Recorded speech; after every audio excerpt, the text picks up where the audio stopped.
8개 교회를 오늘의 시각으로 한번 생각해 보자 해서 이 말씀을 전하고 있습니다. 오늘이 세 번째 시간인데요. 그럼 첫 번째, 두 번째 시간이 있었겠죠? 첫 번째 교회가 어느 교회였죠? 예루살렘 교회. 두 번째 교회가 어떤 교회죠? 사마리아 교회. 그리고 오늘 세 번째 교회가 안디옥 교회입니다. 그래서 우리가 예루살렘 교회 이야기를 하면서 예루살렘 교회는 어떤 교회냐? 예루살렘 교회는 처음 시작된 교회다. 그래서 스타트업 처치라고 했습니다. 그래서 예루살렘 교회가 갖고 있었던 세 가지 특징이 있었다고 했죠. 그걸 우리는 MVP라고 얘기했습니다. M은 뭐죠? 미션, 사명이 있었다. 사명 중심의 교회였다. 그리고 V, 밸류, 가치 중심의 교회였다. 예루살렘 교회는 어떤 것이 더 가치가 있느냐라고 하는 것을 알았죠. 예수님의 가치를 알았기 때문에 그들은 모든 것을 팔아서 서로 나누어 주며 섬길 수 있었다는 것입니다. 그리고 P는 뭐죠? 파트너십. 예루살렘 교회는 혼자 큰 교회가 되기를 원하지 않았고 많은 교회들을 함께 세워가는 교회였다. 그래서 예루살렘 교회는 스타트업 처치고 그 정신이 MVP에 있다. 이렇게 말씀을 드렸습니다. 그리고 지난 시간에 말씀을 나눈 교회는 사마리아 교회입니다. 다 알다시피 사마리아는 사실 이스라엘이라고 해도 이스라엘이 맞지요. 그런데 이 북왕국 이스라엘이 멸망하고 그리고 많이 이 역사적으로도 문화적으로도 종교적으로도 혼합주의가 들어오면서 같은 아브라함의 자손인데도 불구하고 이제는 멀어진 가족 혹은 남보다 더 못한 가족이 바로 사마리아 땅이고 사마리아 교회였죠. 그곳에 복음이 들어가서 버려진 땅이 기적으로 생명이 일어났다. 그래서 우리는 사마리아 교회를 라이프라고 하는 네 가지 단어로 정의했습니다. L은 뭐죠? 잃어버린 땅을 되찾았다. 그리고 I는 이너 조이, 마음속에서부터 기쁨이 흘러나왔다. 우리의 기쁨은 어디에서 나오냐? 환경에서 나오는 게 아니라 이 복음을 받아들인 성도의 마음에서부터 나온다. 그래서 이너 조이라는 말씀을 나눴고요. 그 다음에는 패밀리, 한 가족이 된다. 사마리아와 유대인은 더 이상 적대적이지 않고 이제 복음이 들어와서 그들을 형제로 가족으로 받아들였다. 그래서 잃어버린 땅을 되찾고 그리고 마음속에 기쁨이 넘치고 그리고 서로 원수되었고 서로 적이었는데 서로 하나가 되면 어떻게 되냐? 이 에클레시아, 교회가 된다라는 말씀을 나누었습니다. 그리고 오늘이 세 번째로 안디옥 교회입니다. 안디옥 교회는 이 여러 교회들 중에서 굉장히 중요한 교회입니다. 그리고 안디옥 교회가 있었기 때문에 오늘 우리 교회가 있었다고 해도 과언이 아닐 것입니다. 그래서 오늘은 안디옥 교회에 대해서 말씀을 나누어 보려고 합니다. 우리가 오늘 아침에 일어나서 지금 교회에 오실 때까지 생각을 해보면요. 많은 것들을 준비합니다. 그렇지만 우리가 준비하는 그 모든 과정 속에서 우리는 브랜드를 소비하고 있습니다. 내가 아침에 일어나서 머리를 감을 때 내가 선호하는 샴푸가 있지요. 내가 이를 닦을 때도 내가 좋아하는 치약이 따로 있습니다. 그리고 화장품은 말할 것도 없고요. 내가 좋아하는 커피 브랜드도 있습니다. 우리는 브랜드를 소비하면서 살아간다고 해도 과언이 아닙니다. 브랜드에는 그 제품의 이름만이 아니라 그것에 들어있는 경험과 신뢰와 기대를 함께 선택하는 것입니다. 그래서 우리는 여러 가지 샴푸 브랜드가 있어도 그 중에 내가 좋아하는 것을 고르고 우유도 맛은 다 똑같다고 말하지만 내가 좋아하는 우유가 따로 있는 것입니다. 그렇게 브랜드라고 하는 것은 매우 중요합니다. 그래서 많은 상품들이 자신만의 브랜드를 가지고 어필하고 있죠. 심지어 한국에는 노 브랜드라고 하는 브랜드도 있지 않습니까? 우리는 브랜드라고 하는 것이 상표값이 너무 비싸가지고 실제로 이 제품에는 상표값이 더 많다. 그래서 우리는 그 상표값을 없애고 노 브랜드로 해서 질을 높이겠다라고 하는 브랜드도 있습니다. 그런데 브랜드 중에서 어떤 게 제일 비싼 브랜드일까요? 예전에 저 어렸을 때는요, 코카콜라가 1등 브랜드였어요. 전 세계에서 어떤 브랜드가 제일 값어치가 있냐, 비싸냐, 그럴 때 코카콜라도 있었고, 나이키도 있었고, 그렇습니다. 근데 2026년에 올해 보니까 가장 신뢰받는 브랜드, 그리고 가장 가치가 있는 브랜드는 뭐냐 하면, 여기에 따라서 조사하는 기관에 따라서 다른데, 어떤 기관에서는 애플이다라고 말하고, 어떤 기관에서는 구글이다라고 말합니다. 애플이든 구글이든 우리가 딱 들으면 이해하겠지요? 어떤 브랜드인지? 네, 그렇습니다. 그런 브랜드는 그 브랜드 자체가 신뢰를 주고, 그리고 그 브랜드를 선택하면 그것에 대한 만족을 얻을 수 있다고 사람들이 생각합니다. 그런데 브랜드라는 게요, 영원하지 않습니다. 어떤 브랜드는 명성을 쌓는데 참 오랜 시간이 걸리지만 신뢰가 흔들리는 데는 순식간일 때도 있어요. 한국의 뉴스 보신 분들 아시겠지만 스타벅스가 불미스러운 일 때문에 브랜드 가치가 한국에서 크게 추락했잖아요. 그 사건이 중요한 것이 아니라 그렇습니다. 쉽지 않아요. 그리고 많은 상품들이 자기만의 고유한 브랜드를 가지고 그것을 시장에 놓고 사람들에게 선택받기를 바랍니다.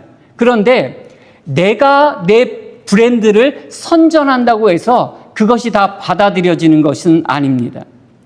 내가 무엇을 만들었다고 해서 그 만든 것, 내가 최선을 다했다고 해서 그것이 명품으로 인정받는 것도 아닙니다. 인정은 누가 해주냐? 내가 하는 게 아니에요. 내 제품에 대해서 내가 만족하기 때문에 이게 최고다, 그렇게 되는 게 아니에요. 브랜드가 인정받는 것은 그 브랜드를 소비하는 소비자들이 인정해 주어야 그 브랜드가 가치가 있는 것이고 그 브랜드가 살아남는 것입니다. 그런데 우리 사도행전에 보면 최초의 교회가 브랜드가 된 브랜드 처치가 있습니다. 그 브랜드 처치가 어디냐면 오늘 말씀을 나눈 안디옥 교회입니다. 안디옥 교회는 교회 자체가 브랜드가 됐어요. 상품이 됐어요. 상표가 되었어요. 그런데 그 안디옥 교회의 브랜드의 이름은 무엇이었냐면 그리스도인이다라고 하는 상표였습니다. 우리가 크리스찬, 저 크리스찬이에요 라고 말할 때 나는 그리스도인이에요 라고 말하는 그 그리스도인이 어디에서 왔냐? 안디옥 교회 성도들을 가르쳐서 교회 안 다니는 사람들이 안디옥 교회 성도들을 가르쳐서 저 사람들은 그리스도를 따르는 사람들이야. 그래서 그리스도인이라고 하는 브랜드를 붙여주었다는 거예요. 그리고 그 브랜드가 오늘 2000년이 지난 지금까지 이어지고 있는 거예요. 그리스도인이라는 말은 예수님이 주신 것도 아니고 하나님이 주신 것도 아니고 안디옥 교회 성도들이 그 안디옥에 있는 믿지 않는 사람들로부터 저 사람들은 그리스도인이야 라고 하는 브랜드를 붙여주었고 그 브랜드로 오늘 우리 교회가 있는 것입니다. 그만큼 안디옥 교회가 중요합니다. 그런데 브랜드라는 것은 스스로 멋진 이름을 만드는 것이 아니라 사람들이 그것을 보고 가치를 알아주고 그렇게 불러주어야만 생명력이 생기는 것이 없습니다. 그러면 세상에 교회들이 참 많고 초대교회들도 여럿 있었는데 왜 안디옥 교회에서는 그 교회 성도들을 가르쳐서 그리스도인이라고 하는 상표를 붙여주었는가 하는 것을 우리가 살펴보려고 합니다. 첫 번째는 그들의 아이덴티티, 정체성에 있었습니다.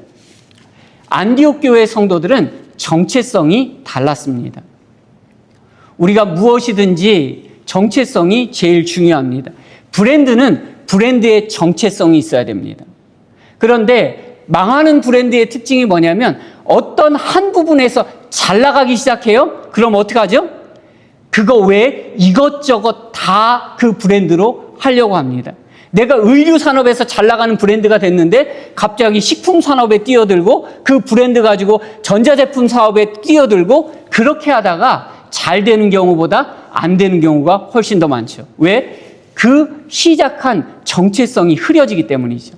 사람들은 그 정체성을 기억하는데 그 브랜드가 원래 정체성을 떠나서 다른 것을 추구할 때 사람들은 그것을 이질적이라고 생각하고 그 브랜드를 믿고 따를 것 같아도 그렇지 않습니다. 사람들은 외면합니다.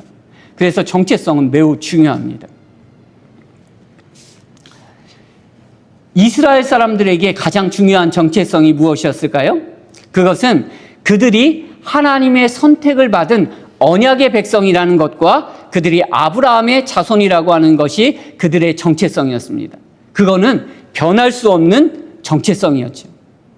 그래서 그들이 믿는 하나님은 이스라엘만의 하나님이라고 생각했습니다. 근데 구약 성경을 보면요, 볼 때마다 하나님은 이스라엘만의 하나님이 아니라 누구의 하나님이에요?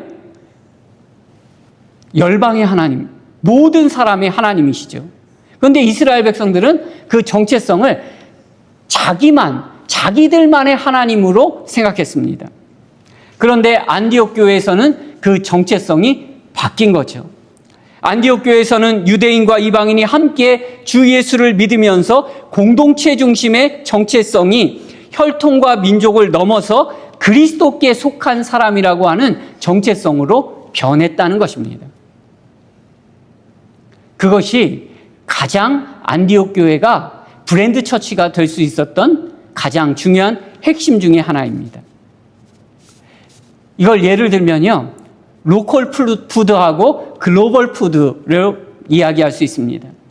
우리 한국 사람들도 우리가 말하는 소울 푸드라는 게 있잖아요. 우리만의 음식, 한국 사람들의 정서에 맞는 음식, 그런 게 있어요. 그래서 이거는 한국 사람 아니면은 이 맛을 어떻게 알겠냐라고 하고 우리만 즐기는 음식이 있습니다. 근데 그게 한국에만 있는 게 아니라 다 마찬가지예요. 어느 나라에 가든지 이거는 우리만 이 음식의 의미를 알고 이 음식의 맛이라는 거는 우리만 아는 거야. 그런 음식들이 있습니다. 그걸 가르쳐서 로컬 푸드라고 해요. 그런데 복음은 로컬 푸드에서 안디옥 교회를 거치면서 이제는 글로벌 푸드로 된 거예요. 우리가 아시는 것처럼 K푸드라고 하는 한국 음식이 어떻게 되었습니까? 이제는 미국 사람들이 다 찾는 음식이 되었죠. 예전에는 김밥 하면 사람들이 거부감을 가졌어요. 왜냐하면 김밥의 그 검은색, 그리고 그게 해초라는 거, 그것 때문에 사람들이 김밥 잘 안 먹었죠. 그래서 저 미국에 왔을 때도 김밥 우리가 먹고 미국 사람들은 그걸 다른 걸로 이렇게 바꿔가지고 김밥 싸는 거, 그 김 대신 다른 걸로 해가지고 먹기도 했습니다. 그런데 지금은 글로벌하게 김밥 하면 모든 사람들이 한 번쯤 먹어보고 싶다. 김밥, 떡볶이, 그런 것들이 이제는 세계적인 음식이 되었습니다. 그런데 세계적인 음식으로 바뀌려면 어떻게 해야 되냐면 내가 포기해야 될 게 있어요. 그러니까 레시피가 바뀌어야 돼요. 그렇죠? 우리만 아는 음식, 나만 좋아하는 양념에서 이제는 모두가 좋아하는 음식, 모두가 받아들여야 하는 음식으로 바뀌려면 어떤 것을 양보하고 어떤 것을 확장하고 어떤 것이 본질인가를 깨달아야 한다는 것입니다. 이스라엘 사람들의 레시피는 두 개였어요. 뭐예요? 하나는 율법이고 하나는 할례였습니다.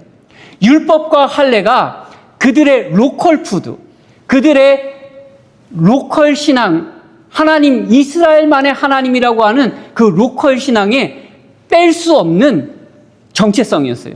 율법과 할례. 이게 있으면 우리가 하나님의 백성이 되고 이게 있으면 우리가 구원받는다. 그런데 어떻게 되었습니까? 안디옥 교회에서 오니까 그 레시피가 아니다. 본질이 그게 아니다. 본질은 무엇이었습니까? 본질은 복음이다. 라고 해서 로컬 푸드를 글로벌 푸드로 확장했습니다. 하나님이 이스라엘 백성의 하나님뿐만 아니요, 온 열방의 하나님이고 이스라엘 민족만 구원하시는 하나님이 아니요, 만 백성을 구원하시는 하나님의 은혜라고 하는 복음, 곧 예수 그리스도의 십자가와 부활이 핵심이라고 하는 것을 그들은 깨닫고 그것을 그들의 정체성으로 삼았습니다. 안디옥 교회에 있었던 유대인들은요, 내가 율법을 잘 지키고 내가 할례를 받았고 내가 아브라함의 자손이다라고 하는 것을 정체성으로 생각하지 않았다는 것입니다. 그들은 내가 그리스도인이다. 내가 예수님을 따르는 사람이다.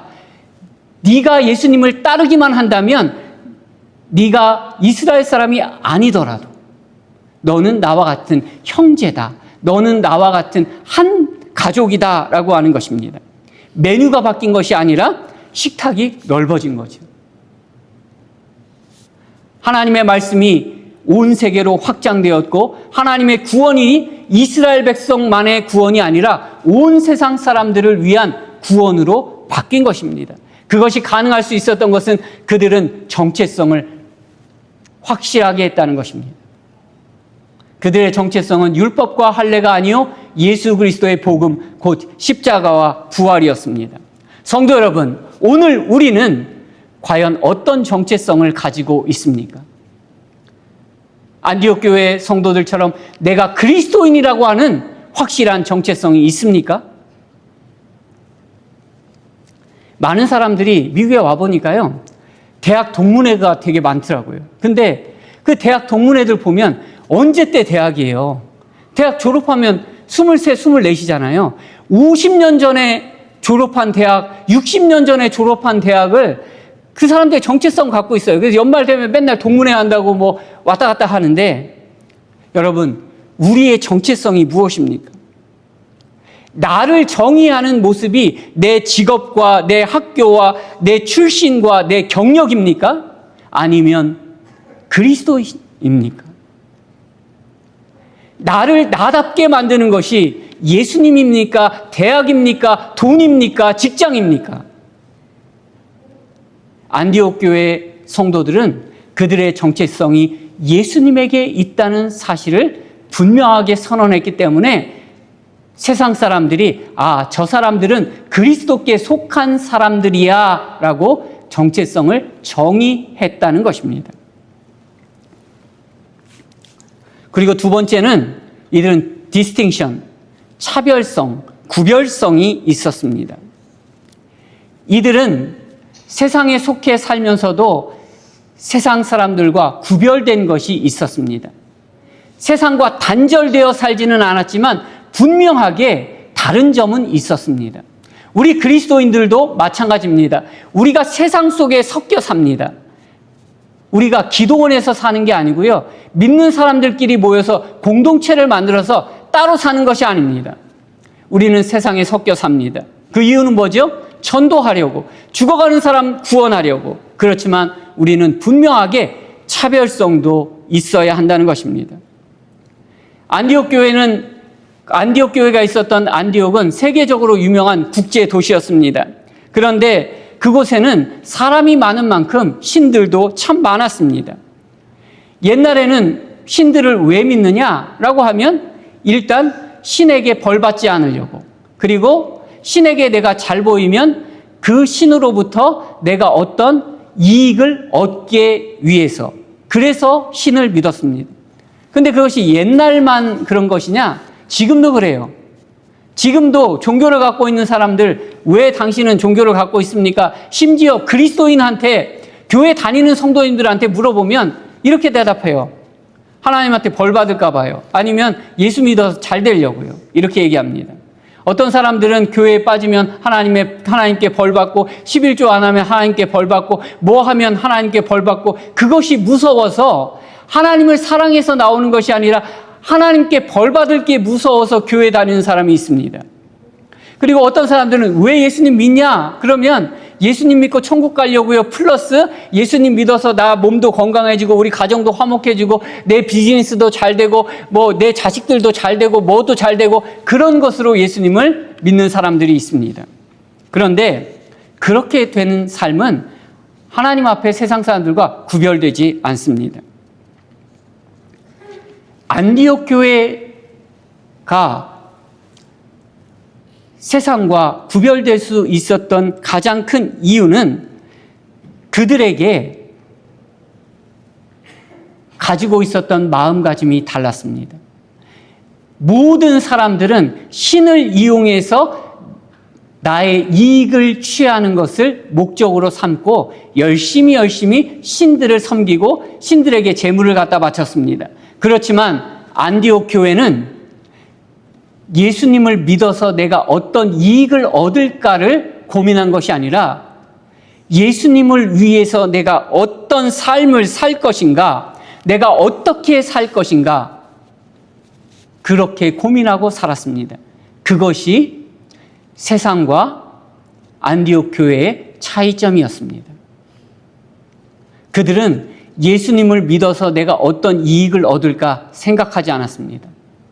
그들은 예수님께 내가 무엇을 드릴 것인가, 예수님께 내 삶을 어떻게 헌신할 것인가, 그리스도를 따르는 사람들, 예수님을 위해서 내가 어떻게 예수님을 따를 것인가를 고민한 사람들이었다는 것입니다.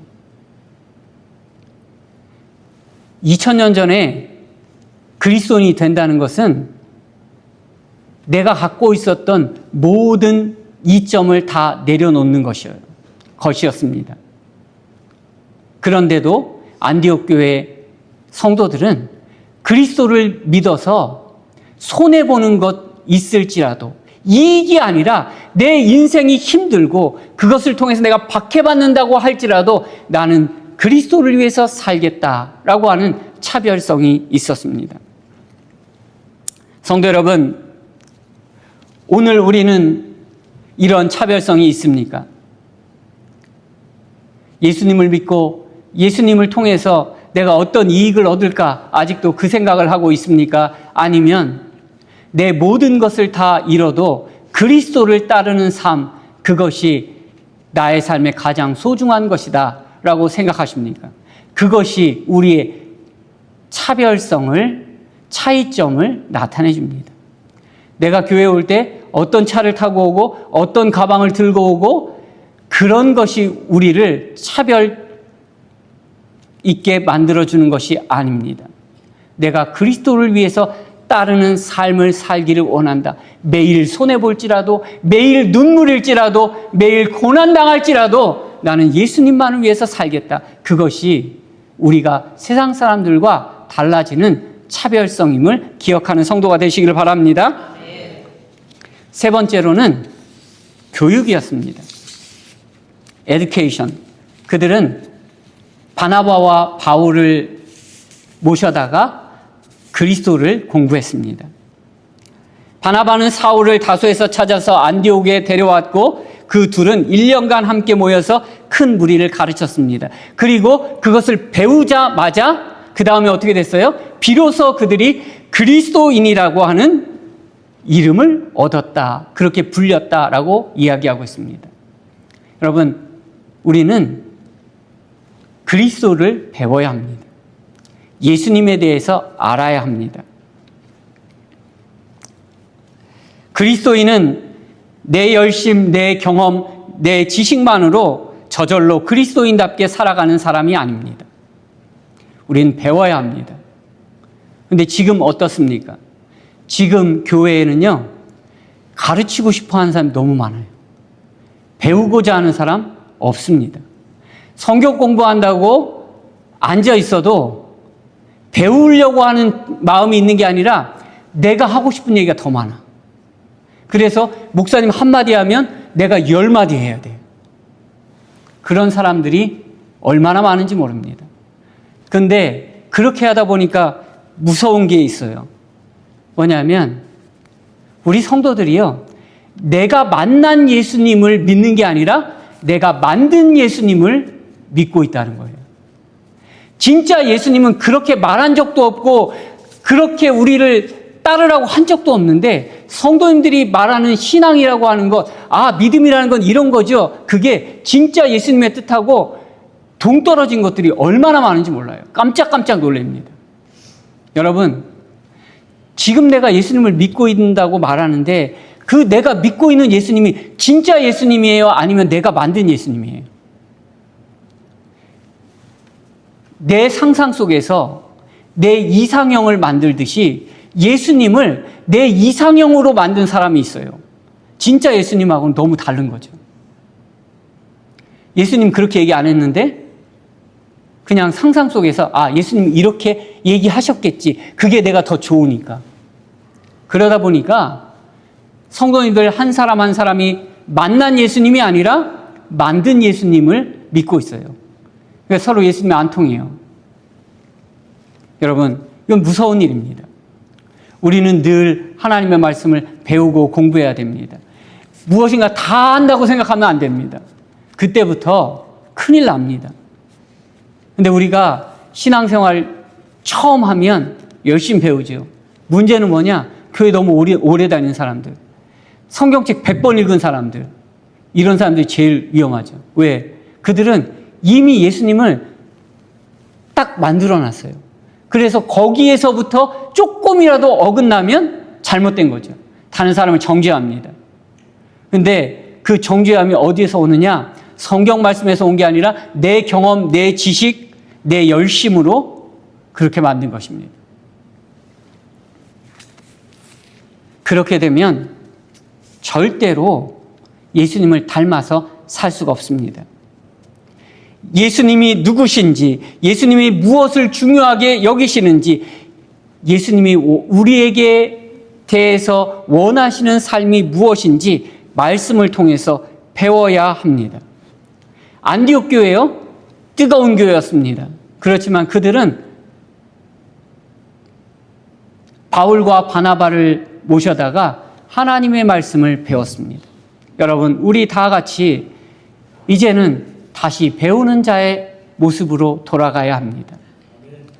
여러분, 교회에서 말 많이 안 해도 돼요. 우리는 많이 들어야 합니다. 나는 내가 만든 예수님을 전한다고 하지만 실제로는 내가 만든 예수님을 전하고 있으니까 사람들이 예수님을 안 믿죠.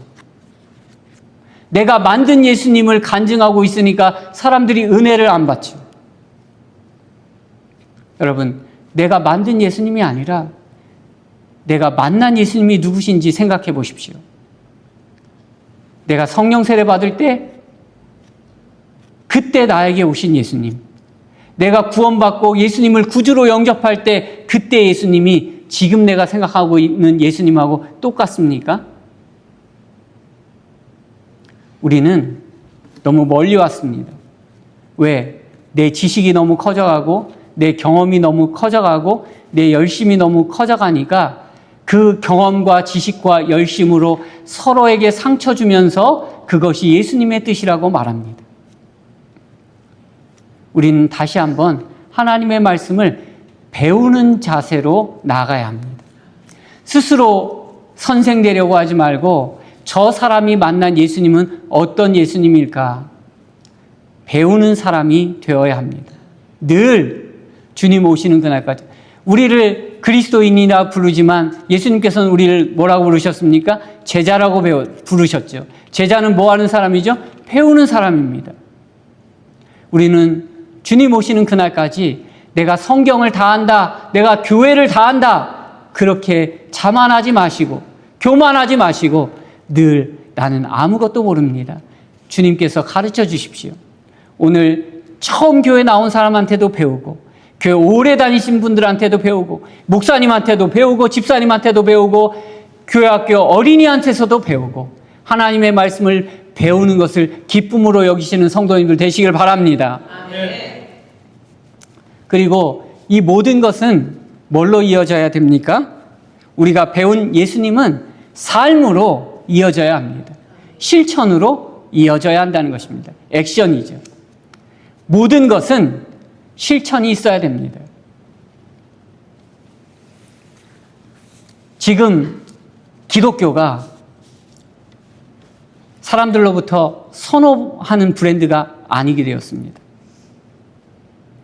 한국 교회도 마찬가지고 미국도 마찬가지고 이제 그리스도인이라고 하는 것이 세상 사람들로부터 매력적인 것이 아니게 되었습니다.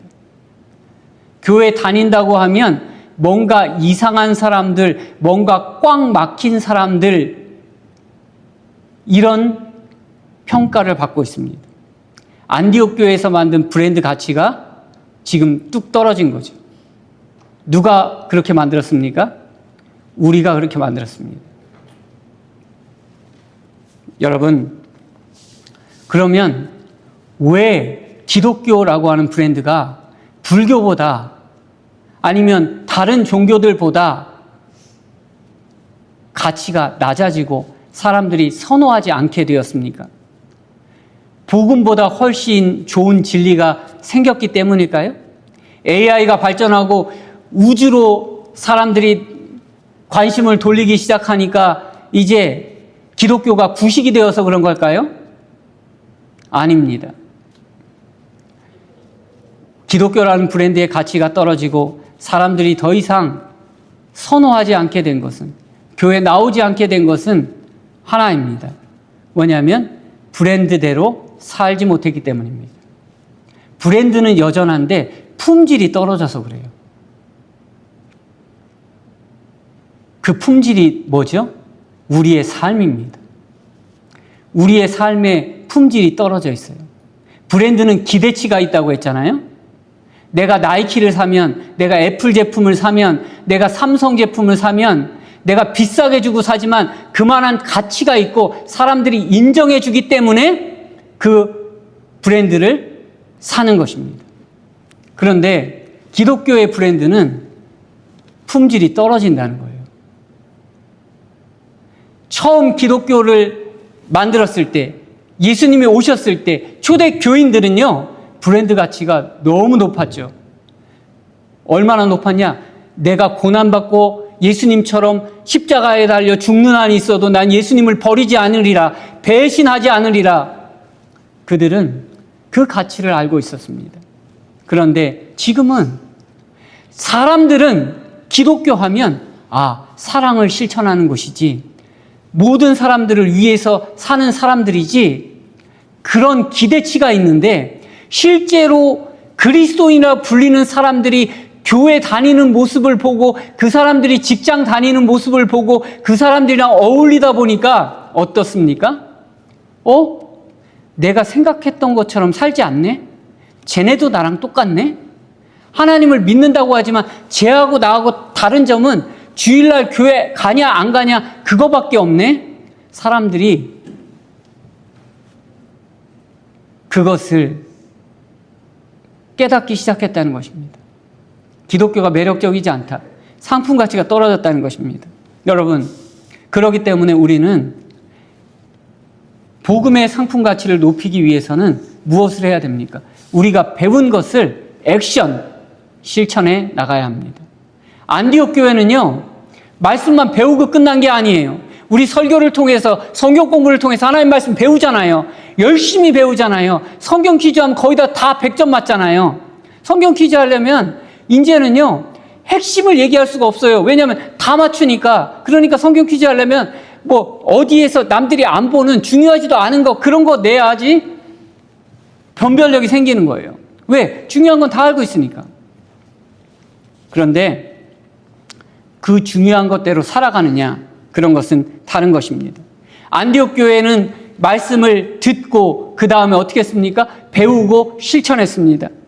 그들은 나눔과 구제를 실천했습니다. 예수 믿는 사람들 특징이 뭡니까? 하나예요. 사랑. 누구에 대한 사랑? 우리끼리 사랑이 아니라 원수도 사랑하라고 하는 사랑. 그것이 삶으로 실천되고 있느냐. 안디옥 교회는 나눔과 구제를 했어요. 사랑이 넘쳐서 자신들도 어렵지만 어려운 형제들이 고통받고 있다는 소식을 듣고 그들의 삶을 나눴습니다. 그리고 그들은 아까 말씀드린 대로 이방인들도 공동체로 받아들였습니다. 쉽지 않은 거예요. 그리고 그들은 예배와 금식을 삶에서 실천했습니다. 그래서 안디옥 교인들이 비로소 그리스도인이라고 하는 이름을 얻게 되었다는 것입니다. 그들은 예수님을 배웠고 배운 예수님을 삶으로 실천했습니다. 성도 여러분, 오늘 말씀을 결론을 맺습니다. 오늘 안디옥 교회는 최초의 브랜드가 된 교회입니다.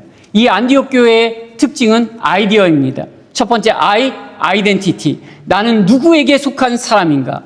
우리는 다 그리스도께 속한 사람임을 고백하는 성도가 되시기를 바랍니다. 디스팅션.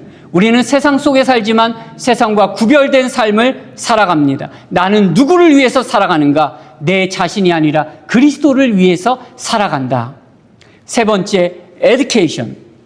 우리는 그리스도를 배우는 사람들이다.